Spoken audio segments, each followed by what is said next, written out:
जय गुरुदेव, जय महाकाली। आप सभी साधकों का जय महाकाली साबर मंत्र विज्ञान के आपके अपने इस चैनल पर स्वागत है। कुलदेवी साधना एक बहुत विशेष साधना है। जिस व्यक्ति की कुलदेवी और पितृ उसके सपोर्ट में होते हैं, वो जीवन के हर क्षेत्र में सफलता प्राप्त करता है, हर कार्य में उसको सफलता मिल जाती है।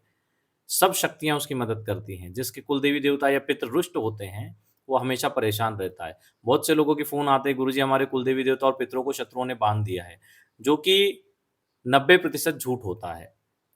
वास्तुत में बात ये होती है कि उनके कुलदेवी और पितृ उनसे रुष्ट होते हैं और उनको लगता है किसी ने बंधन लगा दिए। तो जब पूछते हैं कि कुलदेवी पितरों के लिए क्या किया? तो बोलते हैं कभी कुछ नहीं किया। तो फिर बताओ बंधन का तो सवाल ही नहीं उठता है। वो खुद ही रुष्ट हैं।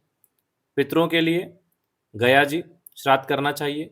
श्री बद्रीनाथ जाकर श्री ब्रह्म कपाल पर करना चाहिए। नारायण नागबली पूजन नासिक त्र्यंबकेश्वर में करवानी चाहिए। ये 2-3 प्रमुख जगह हैं जहाँ पे करवानी ही चाहिए। एक जगह करवा लिया तो ऐसा नहीं कि दूसरी जगह नहीं करवाना, वो करवाना है। दूसरा, आपको कुलदेवी के निमित्त साधना और अनुष्ठान करते रहना चाहिए। हर 2-3 महीने में एक अनुष्ठान कर लेना चाहिए। कुलदेवी अनुष्ठान के माध्यम से आप उनकी कृपा को प्राप्त कर लेते हो। कुलदेवी का प्रसन्न होना बहुत ज़रूरी है। नहीं तो आप कितनी भी दूसरी साधनाएँ करो, आपको फल ही नहीं मिलेगा जब तक आपके कुलदेवी और पितृ आपसे प्रसन्न नहीं हैं। इसलिए सबसे पहले कुलदेवी देवता और पितृ देवी देवताओं की प्रसन्नार्थ साधना अनुष्ठान करने चाहिए।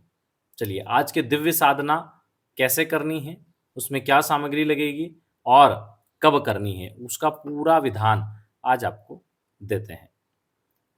सबसे पहले आप सामग्री लिख लीजिए, नोट कर लीजिए। जिन लोगों को अपनी कुलदेवी का नहीं पता वो भी कर सकते हैं। ठीक है, इसमें 3 पानी वाले नारियल, 9 सुपारी, ठीक है, 8 या 16 श्रृंगार की वस्तुएं, जो पान के पत्ते होते हैं वो 9 पत्ते, खाने के पत्ते लिख दिया होगा वहाँ पे, पान के पत्ते 9 पत्ते, 3 घी के दीपक, कुमकुम, हल्दी, सिंदूर, मौली, 3 प्रकार की मिठाई। ये सामग्री लगेगी। कब करना है?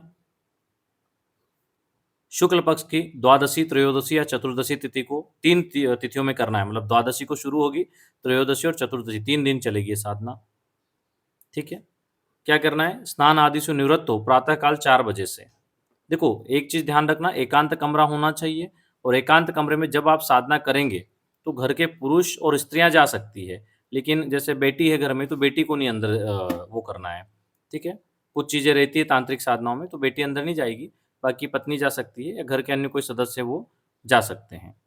ठीक है, कुल के अलावा कोई और पूजन में नहीं बैठ सकता। मतलब बार बार दौड़ने वाला काम नहीं है। पूजन के लिए जा रहे हैं कुल देवी का, जो आपने स्थापना की तो ठीक है, नहीं तो फिर एकांतिक करें तो ज़्यादा अच्छा है। उसका प्रसाद बांट दे बाहर लाकर, चलेगा।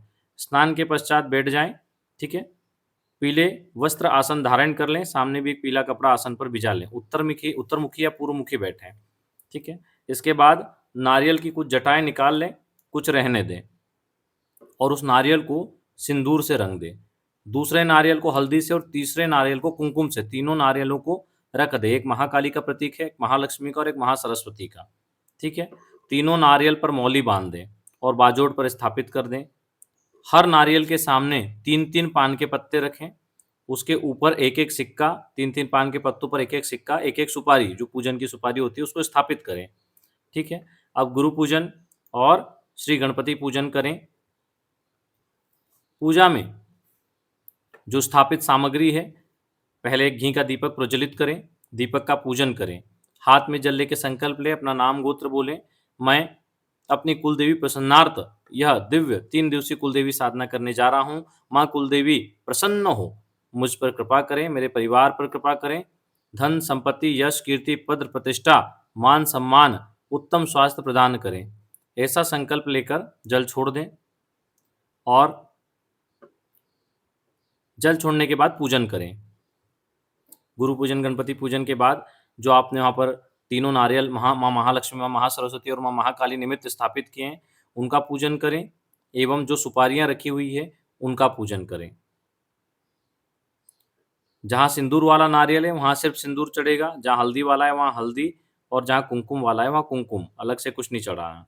चावल को भी 3 कलर में रंग लेना, कुमकुम वालों को कुमकुम से रंगना, हल्दी वालों को हल्दी से, ठीक है, और सिंदूर वालों को सिंदूर से। कुमकुम वही जिसके ऊपर जो हल्दी है वहाँ हल्दी वाले चलेंगे, जहाँ कुमकुम है वहाँ कुमकुम वाले चावल चढ़ेंगे और जहाँ सिंदूर है वहाँ सिंदूर वाले चावल चढ़ेंगे। ठीक है, अब एक दीपक तो आपने पहले लगा दिया था, 2 दीपक और लगा दीजिए दोनों नारियलों के सामने। इस प्रकार 3 दीपक लग जाएँगे। ठीक है? तीनों दीपक लगा दें। दीपक का भी आपको पूजन करना है। दीपक का भी उसी सामग्री से पूजन करिए जो नारियल सामने रखा है और जिस सामग्री से नारियल की पूजा की है। ठीक है? अब गुरु जी गणेश जी का 11-11 मंत्र मानसिक रूप से जप कर लीजिए बिना माला के, और लाल मूंगे की प्राण प्रतिष्ठित माला से 11 माला करिए। 3 दिन तक इसी प्रकार आपको पूजन करना है। अब एक बार तो आपने सामग्री स्थापित कर दी, दूसरे दिन से तो केवल पूजा करना है, और उसके बाद 11 माला जप करना है। ऐसा 3 दिन तक मंत्र जप करना है। ठीक है? मंत्र जप के पहले आप और बाद में भगवान शिव के किसी भी मंत्र की एक माला अवश्य कर लें, पहले भी और अंत में भी। चाहे तो आप भगवान शिव और माता दुर्गा की दोनों की एक-एक माला शुरू में भी और अंत में भी कर सकते हैं। कुल देवी का मंत्र जिसकी 11 माला मंत्र जप करना है, वो भी आपकी स्क्रीन पे दे रहे हैं, उसको भी लिख लीजिए।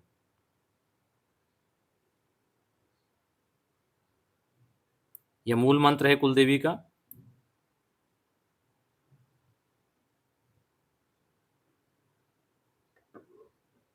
इसको जप करना है, और आप जो पूजा करेंगे वहाँ पर तीनों देवियों के लिए भोग लगाना है। तो मिठाई का या खीर का भोग लगाएँगे, और वह सारा भोग, एक थोड़ा-सा भी भोग नीचे ना गिरने दें। केवल परिवार यानी एक ही गोत्र कुल के लोग खा सकते हैं, घर-घर के बाहर का कोई व्यक्ति नहीं खाएगा। ठीक है? और उसके बाद में अच्छे से हाथ भी धोना है, और जिस प्लेट में आपने वो रखा है उसको भी अच्छे से धोना है। उसका जो धोया हुआ पानी है वो भी किसी गमले में डाल दें, नाली वगैरह में नहीं जाना चाहिए। ठीक है? इसी प्रकार प्रतिदिन आपको पूजा करनी है। जैसे आपने पहले दिन की पूजा की, उसके बाद माता से क्षमा प्रार्थना करें और उनसे विनती करें कि कुलदेवी हम पर प्रसन्न हो, महालक्ष्मी, महासरस्वती, महाकाली स्वरूपा माँ कुलदेवी हम पर प्रसन्न हो, ऐसी प्रतिदिन विनती करें। साधना से उठने से पहले हाथ में जल लें और कहें कि हे भगवती, हमने जो आपका मंत्र जप किया है, हे माँ कुलदेवी, आपको समर्पित करते हैं, ऐसा बोल के जल सामने छोड़ दें। ठीक है ना? 3 दिन के बाद यह सारी सामग्री परिवार के कल्याण की प्रार्थना करते हुए जल में डाल दें, विसर्जित कर दें बहते जल में। लेकिन जब ये सामग्री आप ले जाएँ, तो किसी ने इसको देखना नहीं चाहिए।